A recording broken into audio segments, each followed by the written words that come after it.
Report కూడా అన్నగారికి చూపించడం జరిగింది. అన్నగారు ఇప్పుడు అదే చెప్పారు, మేము మీకు అండగా ఉంటాం, మా లీగల్ టీం మీకు అండగా ఉంటుంది, మీకు ఏదైతే అనక రావాల్సిన ఎస్సీ ఎస్టీ యాక్ట్ ప్రకారం బెనిఫిట్స్ ఏదైతే ఆపేశారో దాన్ని కూడా మనం పోరాటం చేద్దామని చెప్పడం జరిగింది. మరి అదే విధంగా సిబిఐ కూడా ఎందుకు తీసుకోదు,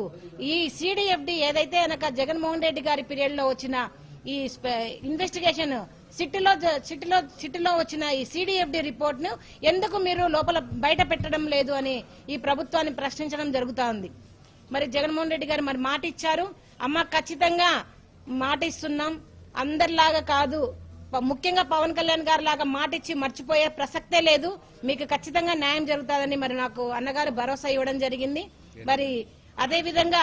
నిజంగా నేను ఎన్నో రోజుల నుంచి కూడా నేను మరి అన్నగారిని జగన్మోహన్ రెడ్డి గారిని కలవడానికి మరి ట్రై చేస్తా ఉంటే మరి పేర్ని నాని గారు నిజంగా దగ్గరుండి ఒక ఇంటి మనిషిలాగా మమ్మల్ని ఎంతో ఆదరించి మరి పేర్ని నాని గారు మరి జగన్మోహన్ రెడ్డి గారి దగ్గర తీసుకొచ్చడం జరిగింది. మరి అందరికీ కూడా ఈ రోజు నిజంగా మీడియా ముఖానికైతే